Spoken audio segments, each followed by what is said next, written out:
Hello, sports card fans. This is R.A. Rowell for ThePit.com, and today's Market Movers report is going to be about Ken Griffey Jr. and his 1989 Upper Deck card. So this is one of the most iconic of baseball cards. Of course, Ken Griffey Jr. would go on to have quite a career, hit over 600 home runs. And put up some pretty crazy numbers over the course of his career with the Seattle Mariners and Cincinnati Reds. So of course could talk about this card for ages. This is the #1 card in the Upper Deck set, the first Upper Deck set of all time. It's a great classic shot of Griffey. And the reason we're actually talking about it today is we actually had a few copies sell in the pit just yesterday.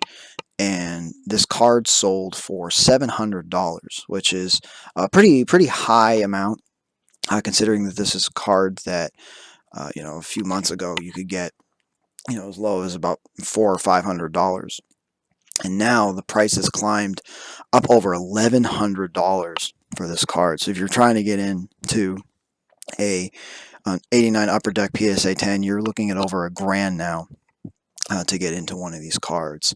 And so the reason this is so staggering, we're going to take a look at the population report. So the population report on PSAcard.com. As you can see, this card has exactly, in fact, as of April 20th, exactly 73,000 copies have been submitted to PSA for grading, and 3,793 of those have returned as PSA 10. So when you take the percentage of PSA 10s against the total population, you can see that very few of these cards have come back a 10. Part of it has to do with centering. And of course, these cards have been sitting in people's collections for years. You can also see that there are 24. In comparison to that, there's over 24,000 of these in PSA 9 and over 30,000 of these in PSA 8. So the vast majority of these cards, about 40% of them have been returned as PSA 8s. And PSA 8s, of course, do not sell for nearly as much. In fact, we can actually give you an example of a PSA 8 that sold just last night. As you can see right here, we had a sale for $44 of a PSA 8.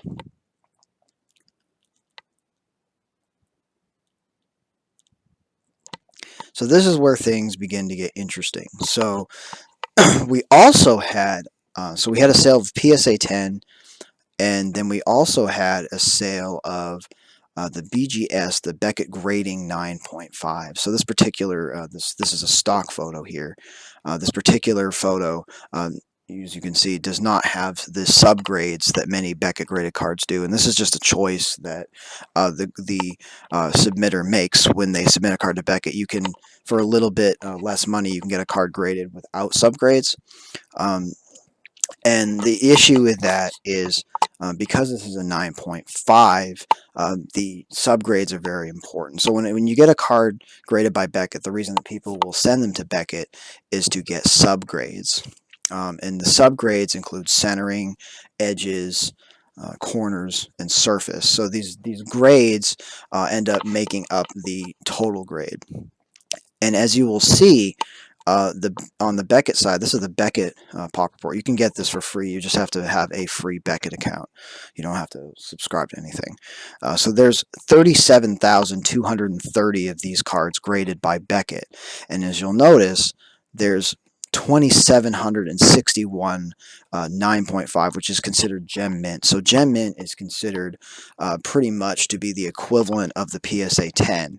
The BGS 10 is a very difficult grade to attain. There's only 113 of those in existence, along with 4 black labels. Black label means absolutely pristine, that it's a 10 on all 4 of those subgrades. And so obviously, there aren't nearly as many of these in existence as there are PSA 10s. But among many collectors, there's many collectors that really don't like the 9.5 subgrade. They want to have the PSA 10, which is understandable. And PSA has definitely been a lot harsher with this card over the years. So if basically if you were to take all of the BGS 9.5s, crack them open, and send them to PSA, there's a good chance that a good chunk of them will come back as PSA 9s, more so than PSA 10. So you can see just from the population reports that PSA has been a lot harder on this card, especially when giving out 10s. And I mean, that makes sense considering this is a card that has a lot of value. So, um, you know, so so if you consider that this card is now selling for over $1,000 on on the open market, this one card by itself, has a sort of market cap of $3.8 million. I mean, that's just unbelievable. That's just a crazy thought. This is a card, just last year was selling for about $400 or $500, and so it's more than doubled in value.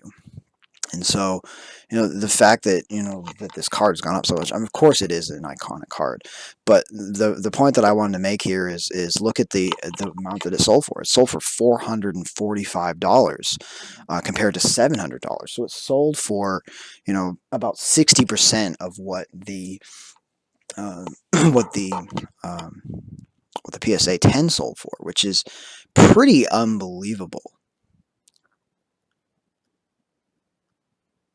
We also have been seeing on eBay that, based on the subgrades, if this is a card that has at least three 9.5 subgrades or any 10 subgrades, these cards are starting to sell for $700 or $800. So they are catching up to the PSA 10.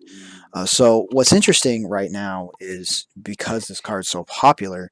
Um, what may end up happening is that the BGS 5s, because there are BGS 9.5s, because there are actually fewer of them, it's possible that they will eventually, especially those that have strong subgrades, that people believe could potentially cross to a 10, because you can do that. You can send a card from one grading company to another. Typically, you would snap it out of the other case, and send it in raw. But and there, of course, are pros and cons to doing that. But I think that right now, people are beginning to realize that you should be buying the card, not the holder, because of course the card itself is a grade is simply a third party opinion, whereas you know the card itself is the card itself. And so that's why you will see people buy the Beckett cards, snap them out of holders, and send them to PSA. And because these population reports obviously cannot reflect cards that have been snapped out and cross graded, because for example, you could also crack out a PSA 10 and send it to BGS and hope that you get a BGS 10, which of course is a much more valuable card than a PSA 10. um, it doesn't, those population reports do not include that. So of course there could be PSA 9s that have been sent to Beckett that became 9.5. So population reports are useful in that it does show you the percentage that came back a particular grade, and you can see how tough PSA is on this card. And so for example, let's take a look at a PSA. So if we look at the PSA 9 listing, the pit actually does have 57 holdings of this card, just no one has listed it currently. And I think that the big reason for this is that this card is a card that typically is sold for around $90 to $100. So you go from a card that was selling for $500, but if it comes back a 9, then you're only getting around, I mean, even last year you were only getting about $75 or $80 for this card. I mean, obviously that's still pretty good. I mean, you had this card laying around, you send it in and you pay the $10 to $12 to get it graded, and it comes back a 9, and you can easily sell it for considerably more money than what you paid for it. But if you were to buy this card raw and then you get it graded and it comes back a 9, I mean, you still make a profit, but it's not a very big profit. So imagine how many of these PSA 9s have been cracked out and sent to BGS, and they've come back 9.5s. So right now, there's this, because people are so intent on getting a 10. This is why, because we already showed you a PSA 8 that you can get them for $50 or $60, and you can get a PSA 9 for for $90 to $100, which is kind of crazy, and they are starting to go up. But But what I'm saying is that, you know, there are 9s out there that may be considered, and as you can even see in this particular stock photo, you can see how that the centering is a little bit off to the left, and that is what probably would have made this a 9 rather than a 10. Centering is very important. But if you were to find a 9 that was perfectly centered, you know, you could potentially crack it out, send it to BGS, get a BGS 9.5, and be able to sell a card that might have cost you $100 for, you know, $600 or $700, which is, you know, a little bit of a difference, obviously. So yeah, so that I just wanted to kind of talk about that because just to kind of, you know, point out this is why these cards are so much more expensive. I mean, they are, there is a reason. There is a actual, you know, real reason for that. But then, you know, also you need to consider the fact that people are going to say, hey, this card is undergraded, I'm going to go and submit it. This is why you buy. So whenever you're buying cards, you know, it's important to understand the population reports, and you can see that Beckett is nowhere as difficult on this card as PSA, which makes sense. I mean, obviously PSA doesn't want to just hand out 10s like candy on, you know, one of the most important cards of all time. I mean, they know that this card is going for, you know, is now, you know, eclipsing $1,000. So that's pretty crazy when you think about it, when there's just, I mean, the fact that there's 73,000 that have been graded by PSA, you know, 37,000 by Beckett. I mean, that's a pretty incredible amount of an absolutely pretty incredible amount of cards being graded. So yeah, so that's our look at the market for the 1989 Upper Deck card. There are still plenty of these out there that you can find raw, even.